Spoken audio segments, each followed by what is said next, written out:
Hola, mi nombre es Daniela Arbelo, soy bioquímica, especialista en química clínica. Trabajo en el laboratorio de la Dirección de Especialidades Médicas Centro. Vamos a hacer un repaso sobre todo lo que hemos aprendido de sífilis. La sífilis es una enfermedad producida por una bacteria que se llama Treponema pallidum. Es una espiroqueta, es decir, tiene forma de espiral. Ahí tienen una fotito de la misma.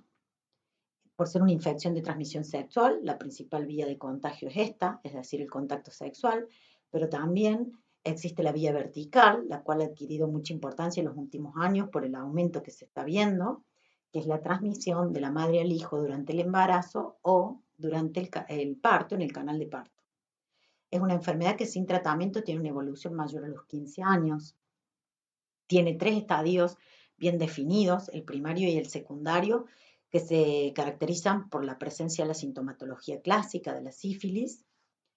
Luego viene un periodo de latencia, que puede ser latencia precoz, si se presenta dentro del año de adquirida la infección, o se llama periodo de latencia tardía, cuando se presenta luego del año o no se puede establecer el momento de la primoinfección.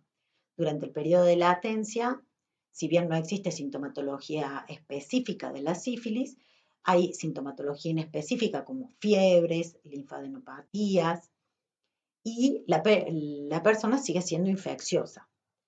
Luego de este periodo de latencia, que puede durar 3 a 15 años, llega el periodo terciario, que es no sintomático en el sentido de que no tenemos sintomatología visible, clínica visible, pero recuerden que ya tenemos afección de los órganos internos, principalmente sistema nervioso, corazón y arterias.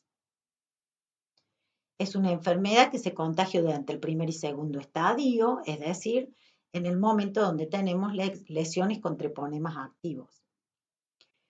Es curable y el tratamiento es barato y accesible. Estamos hablando de penicilina, es decir, que por muy poco podemos evitar la progresión y la aparición de futuras lesiones, como así también la propagación de la enfermedad. Algo que tenemos que tener en cuenta como personal de salud o como personal de consejería en estos temas es que la sífilis no es una enfermedad que deja inmunidad. Es decir, que podemos contagiarnos de sífilis tantas veces como tengamos contacto con la infección.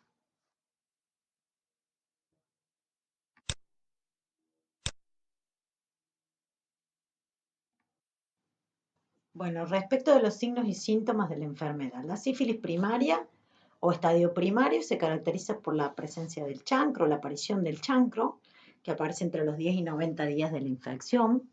El chancro es una úlcera indolora, de base endurecida, color rosada, con un fondo límpido, muy infiltrado, rico en treponemas. Recuerden que es una etapa de contagio, dura entre 3 y 6 semanas, generalmente es una lesión única, y si bien los lugares de localización más frecuentes son los genitales, el pene, el surco balano prepucial, los labios vaginales, el clítoris, puede haber chancro extragenital, como por ejemplo en la zona perianal, en la zona escrotal, en la zona inguinal, en la lengua, en los labios. En las mujeres, por ejemplo, puede haber chancro vaginal o cervicuterino, que por ser lesiones indoloras y no estar a la vista, pueden ser no percibidas por la persona. El chancro dura 3 a 6 semanas y desaparece sin tratamiento. La desaparición del chancro no significa de ninguna manera que hayamos resuelto la enfermedad, sino todo lo contrario. Significa que hemos pasado a una etapa sistémica de la misma, que es la etapa secundaria.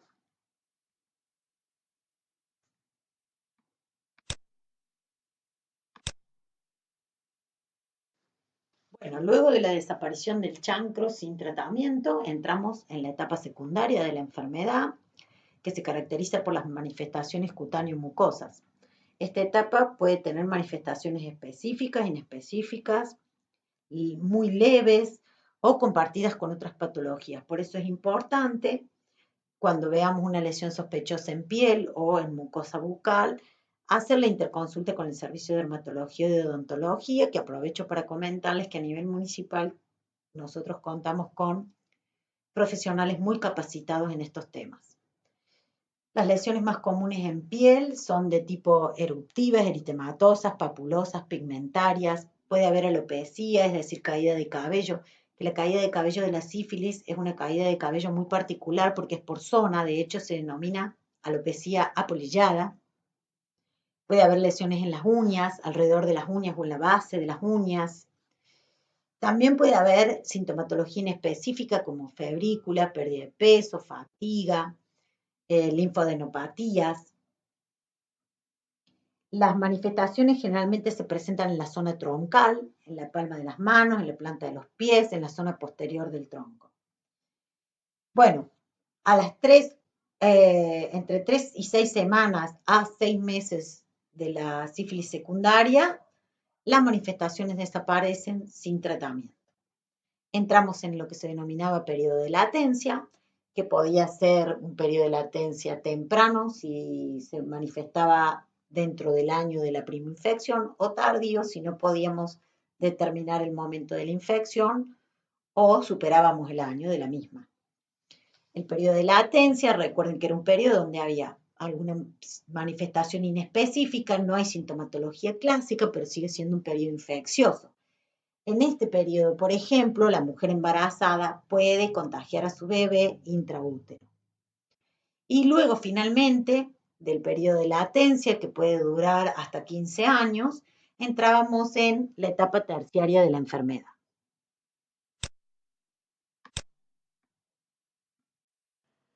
Finalmente, luego de 3 a 15 años de la infección primaria sin tratamiento, llegaremos al estadio terciario de la enfermedad, que dijimos que era una etapa asintomática, ya que no tenemos sintomatología clínica visible.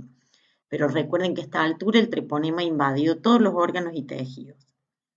La lesión más conocida son los gomas o sifilomas, que si bien pueden estar en cualquier órgano o tejido, los lugares más comunes son en hueso, piel y mucosas. Los gomas son tumores o nódulos de tejido granulomatoso que tienen tendencia a la licuefacción, por eso son muy destructivos y cicatrizan en forma de esclerosis. Pueden causar perforaciones en huesos como el velo palatino o el tabique nasal y son el resultado de una respuesta inmunológica exagerada por parte del huésped. La otra manifestación de la sífilis terciaria es la sífilis cardiovascular, que hoy en día se ve poco, gracias a los avances que hay en el diagnóstico y el tratamiento, y cuyas manifestaciones más comunes son el aneurisma aórtico y la disfunción valvular. Y por último teníamos la neurosífilis, que es la afección del sistema nervioso central. Si bien la neurosífilis está dentro del estadio terciario de la enfermedad, hay que tener en cuenta que el treponema puede llegar al sistema nervioso central desde el estadio primario, y esto es principalmente importante, sobre todo en pacientes inmunodeprimidos. La neurosífilis tiene diversas formas de presentación que van desde la forma sintomática al tabes dorsal, que sería la forma más agresiva. La forma sintomática, como bien lo dice la palabra, no va a tener sintomatología neurológica, solo va a ser diagnosticada o puede ser diagnosticada a través de una BDRL o prueba no treponémica en líquido cefalorraquídeo, donde vamos a obtener una reacción positiva. Y puede tener o no alteraciones bioquímicas como disminución de la glucosa, una pleocitosis moderada y un aumento de las proteínas. Todo esto en líquido cefalorraquídeo. Luego tenemos dentro de las formas sintomáticas la forma meningea, meningovascular, que se presentan como una meningitis con los síntomas neurológicos clásicos de la meningitis como náuseas, vómitos, convulsiones, rigidez nucal. Siempre vamos a obtener una prueba no treponémica BDRL positiva en líquido cefalorraquídeo y vamos a tener alteraciones bioquímicas del mismo. Y las formas más avanzadas, que son la parálisis general progresiva y el tabes dorsal, vamos a tener en estas dos formas de neurosífilis que se presentan generalmente después de los 20 años de la infección sin tratamiento. Ya vamos a tener sintomatología psiquiátrica, manifestaciones psiquiátricas como también neurológicas. Dentro de las manifestaciones psiquiátricas, las más comunes son alteraciones del habla, demencia, delirios, alucinaciones en algunos casos, debilidad, hiperreflexia, incontinencia anal y vesical. Y en el tabes dorsal, donde ya tenemos una desmelinización progresiva de los cordones y las raíces medulares posteriores, podemos tener parestesias y ataxias. Recuerden que la etapa terciaria de la sífilis es una etapa de inflamación lenta y progresiva. Siempre vamos a obtener un líquido cefalorraquídeo con una prueba no treponémica positiva, excepto en algunos casos de tabes dorsal muy avanzado, donde lo que tenemos es una sintomatología neurológica que es bastante indicativa de la enfermedad.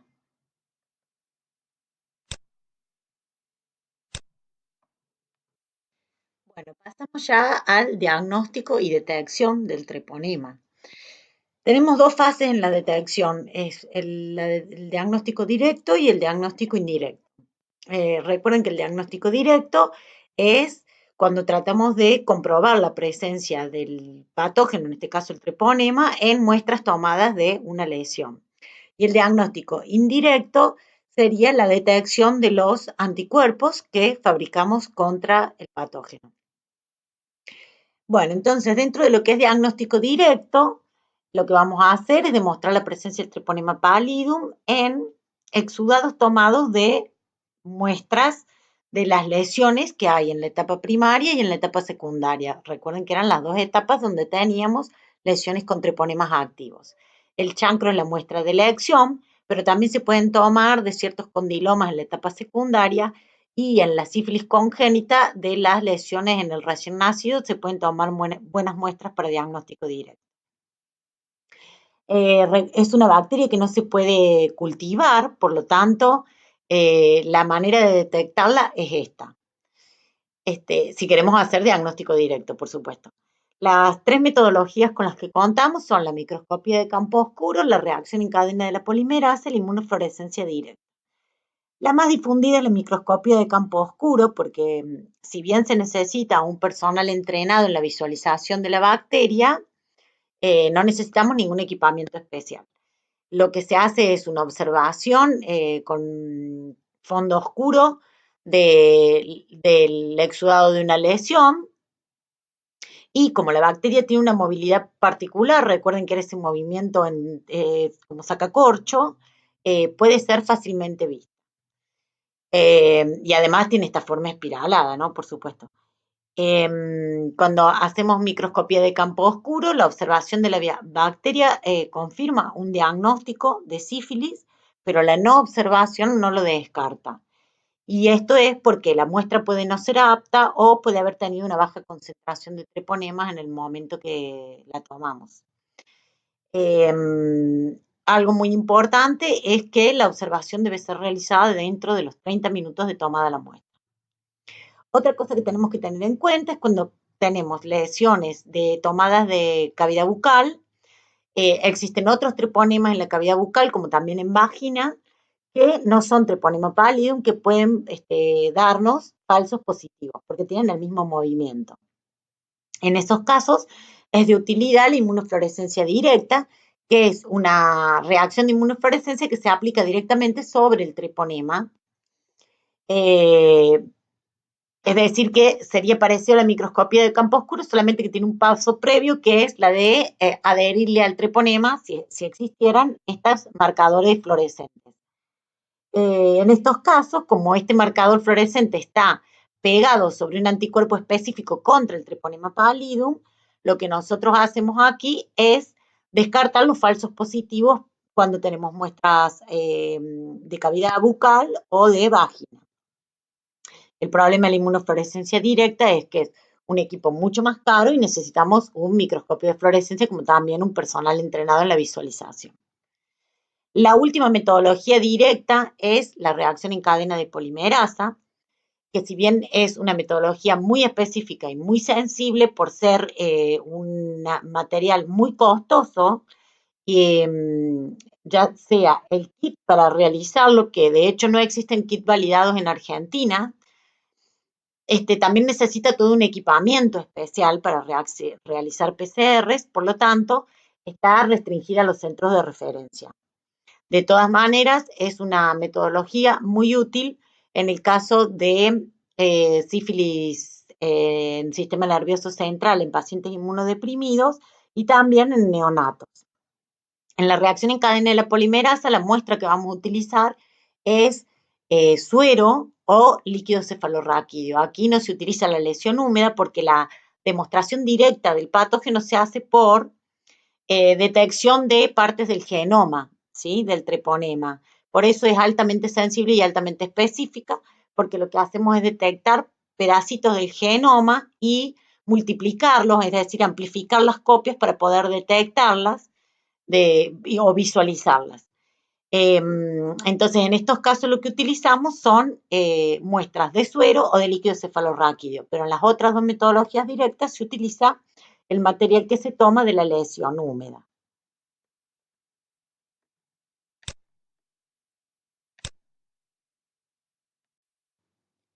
El otro tipo de diagnóstico con el que contamos es el diagnóstico indirecto, que como dijimos era la detección de anticuerpos específicos, ya sea contra el treponema pallidum o contra sustancias que son liberadas durante el movimiento del treponema o el transcurso de la enfermedad. Por lo tanto, las muestras que vamos a utilizar son suero, plasma o líquido cefalorraquídeo. El plasma es una muestra que solo se puede utilizar para BDRL. Y la única prueba validada aquí en Argentina para el uso del líquido cefalorraquídeo es la BDRL. Bueno, y recuerden que dentro de la metodología directa la PCR, ¿no es cierto? Pero estoy hablando de lo que es diagnóstico indirecto. Las pruebas de diagnóstico indirecto se dividen en pruebas no treponémicas y pruebas treponémicas. Las pruebas no treponémicas detectan sustancias o anticuerpos IgG y IgM denominadas reaginas que fabricamos en respuesta al material lipídico que se libera por la destrucción celular. En este caso, el que provoca esta destrucción es el treponema con su paso a través de las membranas. Pero hay otras enfermedades que también producen estas rupturas de membranas, como por ejemplo la malaria, la neumonía, las colagenopatías, ciertas enfermedades autoinmunes, que producen esta misma respuesta inmunológica del organismo. Por lo tanto, las reaginas se pueden encontrar en otras enfermedades. Por eso las pruebas no treponémicas son pruebas de alta sensibilidad porque producen respuesta ante la mínima cantidad de reaginas que haya, pero tienen menor especificidad ya que pueden dar falsos positivos en estos otros tipos de enfermedades. No solamente en las reaginas producidas por el paso del treponema. Pero sí, entonces, son pruebas que sirven para el screening o tamizaje. Es decir, en este tipo de pruebas, lo que a mí me interesa cuando yo hago pruebas de tamizaje, necesito pruebas de alta sensibilidad porque lo que yo quiero es que no se me escape ningún positivo. Y que las que yo diagnostique como negativas sean realmente negativas, porque lo que yo estoy haciendo es filtrando la población positiva de la negativa. Este criterio es aplicable a todas las pruebas que se utilizan para tamizaje, ¿no? Entonces, dentro de las pruebas, hablando específicamente de sífilis, las pruebas no treponémicas son muy útiles por eso, porque son muy sensibles ante la mínima cantidad de reagina, pero al perder un poco de especificidad, porque existen reaginas en otras enfermedades, necesito confirmarlas. Y para eso voy a acudir a las pruebas treponémicas, que son pruebas que están basadas en la unión antígeno-anticuerpo entre antígenos o anticuerpos propios de la enfermedad. Dentro de las pruebas no treponémicas, las tres que contamos son la BDRL, la USR y la RPR. Yo hablo específicamente de BDRL porque acá en Argentina es la que más se utiliza, pero cualquiera de las otras dos son igual de válidas y son muy semejantes. En vez de floculaciones son precipitaciones, es decir, la forma de visualizarla es casi la misma. Y bueno, el tipo de muestra es la misma, con la excepción de que la BDRL se puede utilizar para plasma y líquido cefalorraquídeo. El principio de reacción es el mismo. Entonces, cuando hablemos de pruebas no treponémicas o diga BDRL, estoy hablando de lo mismo. La BDRL, como dijimos, es una prueba que se utiliza para tamizaje. Es decir, que lo que yo me voy a asegurar con una BDRL es que no se me escape ningún positivo. Después la tengo que confirmar. Las BDRL generalmente cuando son falsos positivos tienen títulos bajos, dan títulos menores a 1 en 8. Una BDRL con un título mayor o progresivamente mayor, evidentemente es una BDRL propia de una sífilis.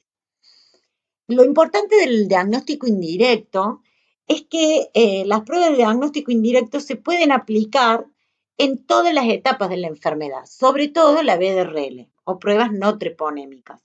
Recuerden que las pruebas de diagnóstico directo solamente eran aplicables durante la etapa primaria y en ciertas lesiones de la etapa secundaria. En cambio, las pruebas de diagnóstico indirecto y sobre todo las pruebas no treponémicas son aplicables a cualquier etapa de la enfermedad. Y en cuanto a las pruebas treponémicas, como dijimos, son pruebas que van a tener menos sensibilidad porque yo ya el colador lo pasé con la BDRL, es decir, yo ya seleccioné todos los positivos o falsos positivos y eliminé los negativos y a esos positivos ahora le voy a hacer una prueba en la que no quepa duda que el positivo es propio de un treponema pallidum. Para eso acudo a una prueba treponémica. Dentro de eso tenemos la fluorescencia de absorción sobre treponema o FT-ABS, que es la prueba confirmatoria que está recomendada en Argentina por los protocolos del ministerio, como también la TPPA, que es la aglutinación de partículas de treponema, la MHATP o microhemaglutinación de treponema, es muy parecida a la TPPA, solamente que lo que hacemos es una microaglutinación sobre glóbulos rojos de carnero y en la TPPA lo que hacemos es una aglutinación sobre partículas de látex. Esto lo que hace es, si bien las dos pruebas son iguales y el fundamento es el mismo, porque lo que hacemos es una aglutinación de las partículas, lo que hacemos con las partículas de látex es eliminar las reacciones cruzadas o heterófilas, ¿sí? Que tenemos, que puede haber por anticuerpos similares. Y por la diferencia de especies entre el humano y el carnero. Después tenemos el ELISA o la quimioluminiscencia, que son pruebas donde tenemos anticuerpos específicos marcados, ya sea con una enzima o con un material quimioluminiscente, y detectamos específicamente algún antígeno del treponema pallidum. Y por último, que ya son más nuevas, las pruebas rápidas, que si bien son pruebas de tipo treponémica, porque detectamos anticuerpos específicos, son pruebas que siempre deben ser confirmadas por el formato que tienen. Las otras pruebas treponémicas, todas las anteriores, son pruebas de diagnóstico. Otra cosa importante es que las pruebas treponémicas, tenemos que tener en cuenta que como son la detección del anticuerpo específico, las pruebas treponémicas pueden quedar positivos durante años y en algunos casos durante toda la vida. Por lo tanto, las pruebas treponémicas, una vez que ya tuvimos sífilis, no me sirven para confirmar reinfecciones, ¿sí? Porque siempre me van a seguir dando positivas. En cambio, las pruebas no treponémicas son las pruebas de elección porque los títulos de la BDRL van variando según el desarrollo de la enfermedad.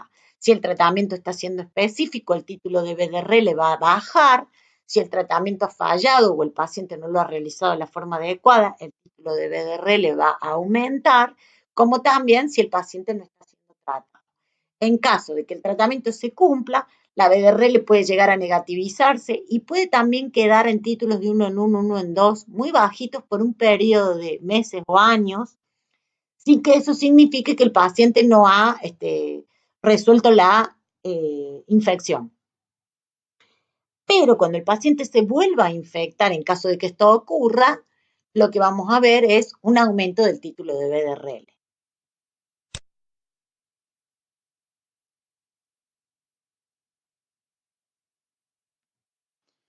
Bueno, como podemos ver acá en este cuadrito, tenemos resumido sensibilidad y especificidad de los distintos métodos diagnósticos indirectos.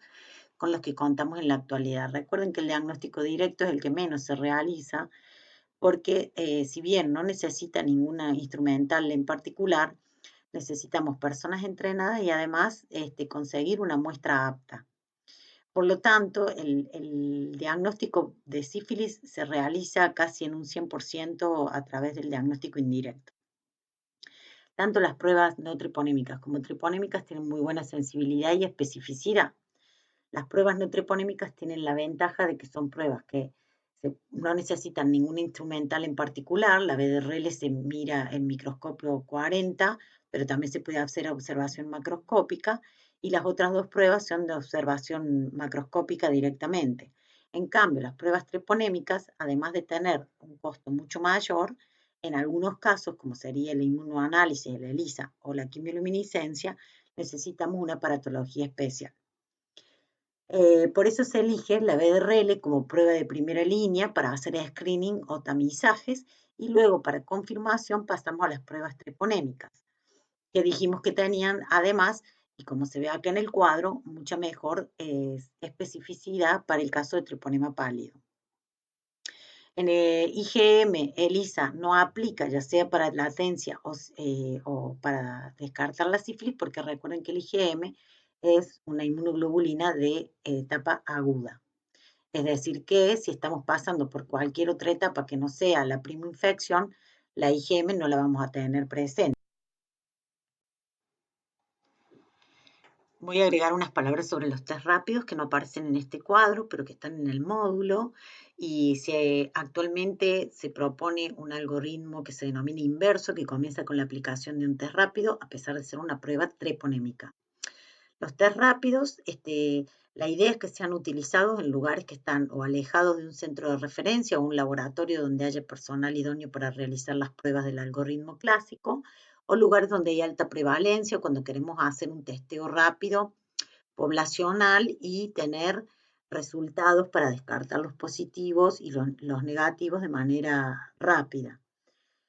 Tiene la practicidad de que no necesitamos ni un laboratorio instalado, ni ningún material de laboratorio específico, como microscopio mínimamente.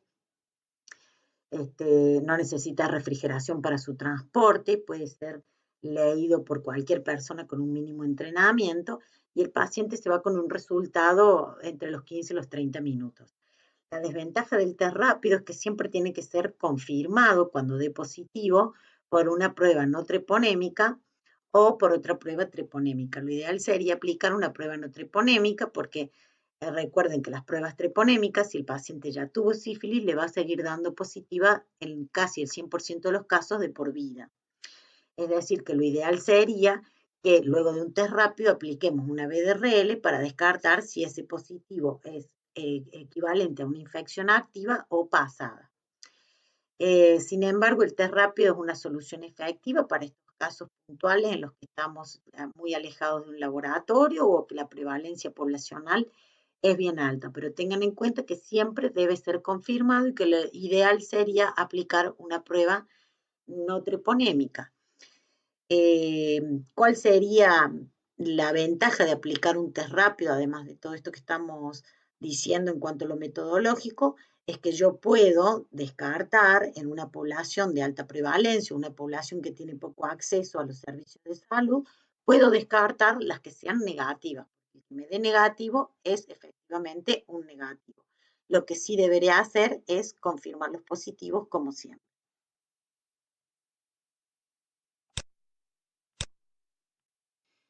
Bueno, entonces, para repasar, toda prueba no treponémica, llámese BDRL, generalmente aquí en nuestro medio, que nos dé reactiva, debe ser confirmada por una prueba treponémica, que es más específica, independientemente del título obtenido, la finalidad con la que fue solicitada, ya sea para screening, para lo que sea. Cualquier BDRL que nos dé reactiva o positiva debe ser confirmada con una prueba treponémica. Independientemente del título, esto es importante, porque si bien se considera algún título a partir de 1 en 8 como infección activa, y en muchos casos, si no tenemos forma de confirmar con una prueba treponémica, se considera un título para tratamiento empírico, a los títulos bajos también pueden ser positivos para sífilis. Nosotros en el laboratorio tenemos muchas pruebas BDRL 1 en 1, 1 en 2, que son confirmadas por prueba treponémica. Eso nos habla de la sensibilidad alta que tiene la BDRL. Por eso es muy importante que aunque sea un título bajo, siempre sea confirmada. Otra cosa importante es que recuerden que los pacientes, después del tratamiento, cumplido el tratamiento y curada la enfermedad, pueden mantener títulos de 1 en 1, 1 en 2 de BDRL por años. Por lo tanto, tenemos que ver si esos títulos tienen un movimiento a lo largo del tiempo. Por eso generalmente se hacen controles a lo largo de un periodo que generalmente llega hasta el año para ver que la BDRL no aumente. Cuando nosotros tengamos un caso de un título 1-1, 1 en 2, con una prueba treponémica positiva porque ya la tuvo, o nosotros lo desconocemos, pero la prueba treponémica le da positiva, lo ideal sería, si el paciente no manifiesta lesiones, es realizar una nueva prueba no treponémica dentro de los 15 días para ver qué pasa con ese título, si aumenta, si se mantiene, si disminuye. También tengan en cuenta que el error propio de la técnica es más o menos un título, por lo tanto, un cambio importante para decir si el tratamiento está siendo efectivo, si hubo una reinfección o si no lo está cumpliendo, es que el título de la reacción BDRL cambie por lo menos en 2 diluciones. Es decir, que pasemos del 1 en 2 al 1 en 8 en el siguiente control o viceversa, del 1 a 8 al 1 en 2. Pero el cambio de una dilución de 2 a 4, de 4 a 2, se considera el error metodológico propio de la técnica, por lo tanto debería ser rechequeado por lo menos a los 20 días al mes. Bien, y lo otro importante que tenemos que tener en cuenta es que las pruebas treponémicas se usan para confirmar los diagnósticos ante una BDRL o prueba no treponémica reactiva que hicimos previamente, para diagnosticar sífilis tardía, porque recuerden que la BDRL en la sífilis tardía solía dar negativa y a veces a títulos bajos, ante una duda diagnóstica y para una sífilis congénita. Cuando hablamos de dudas diagnósticas nos referimos a estos casos de BDRLs que nos dan positivas y son falsos positivos por otras enfermedades. Hemos tenido nosotros en el año 2015 un caso de un paciente de la DEMCentro que la BDRL le daba positiva 1 en 32 en varias ocasiones. En este caso el paciente, a pesar de tener este título de BDRL alto, cuando le realizamos la prueba treponémica específica, le dio negativa. Como era alto el título, derivamos para realizar una FT-ABSA al laboratorio central y también le dio negativa. Y en ese caso descartamos el diagnóstico de sífilis, ese paciente fue derivado para la búsqueda de hacer un diagnóstico diferencial con alguna de las otras enfermedades que dijimos que podían dar anticuerpos reagínicos. Lo importante es que las pruebas treponémicas nunca deben ser utilizadas para el control del tratamiento o el diagnóstico de una reinfección en alguien que ya tuvo sífilis, porque siempre van a quedar positivas.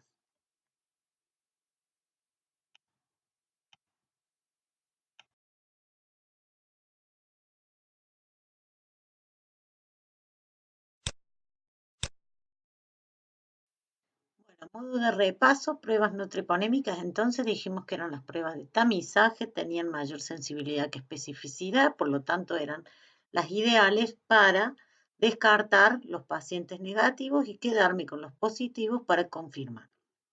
Son pruebas cuantitativas, por eso también son muy útiles para el paciente el seguimiento del tratamiento, porque puede ir viendo si los títulos van aumentando o disminuyendo cuando el tratamiento es efectivo. Tienen gran sensibilidad y un poco menos de especificidad, por lo tanto presentan falsos positivos biológicos, que ya dijimos que podían ser por múltiples enfermedades, entre ellas colagenopatías, neumonías, malaria, lupus, algunas enfermedades autoinmunes. Son útiles para el seguimiento del tratamiento, para ver su efectividad, su adhesión y la reinfección. Y pueden negativizar con el tratamiento completo en los primeros estadios de la enfermedad. Sin embargo, recuerden que hay muchos casos donde se mantienen por varios años o de por vida títulos bajos de BDRL 1.1, 1 en 2, sin que ello signifique que el paciente se ha reinfectado. Esos títulos deben ser mantenidos a lo largo del tiempo. Con respecto a las pruebas treponémicas, eran las pruebas confirmatorias porque eran las de mayor sensibilidad y especificidad. Son cualitativas, ya que simplemente nos va a dar reactivo o no reactivo. No las podemos cuantificar si son más o menos reactivas. Por eso no sirven para el seguimiento de la enfermedad, porque no nos indica si está siendo o no efectivo el tratamiento o si hay adhesión al mismo.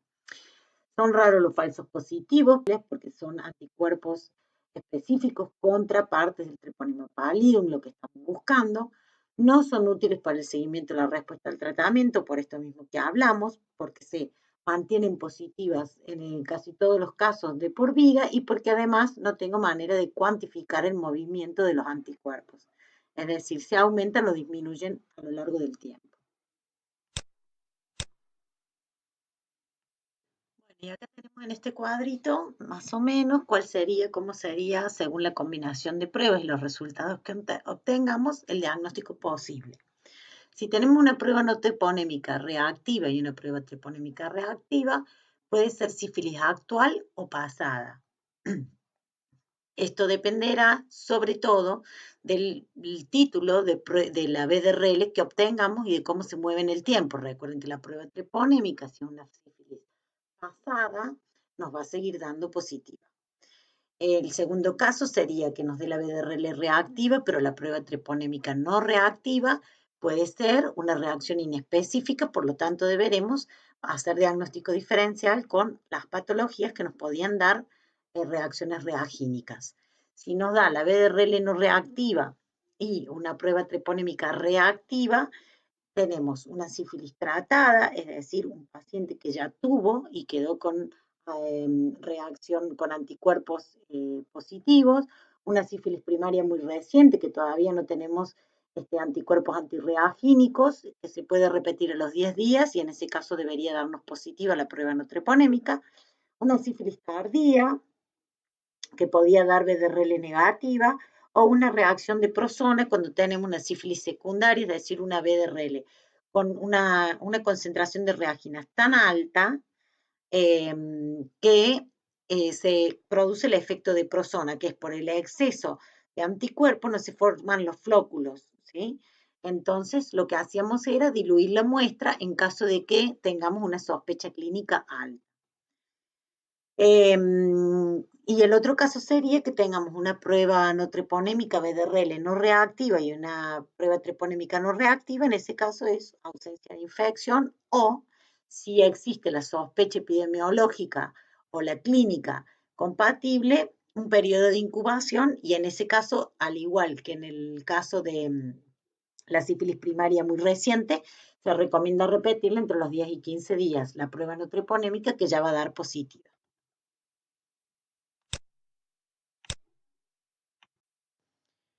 Recordemos que en el laboratorio de la DEM Centro se realiza el algoritmo diagnóstico clásico, que es el tamizaje con BDRL, es decir, a todos los pacientes se les realiza la BDRL como primera prueba. Las que dan positivas se confirman con una prueba treponémica, que en nuestro caso es la TPPA, con la misma muestra. No importa el título de BDRL que hayamos obtenido como prueba reactiva. En la actualidad, también se utiliza el algoritmo inverso, que es el tamizaje con una prueba treponémica, pero que esta prueba treponémica es el test rápido, ¿no? Se utiliza también, se puede utilizar quimiluminiscencia o pruebas más complejas, pero por una cuestión de costo-efectividad son las menos aplicables.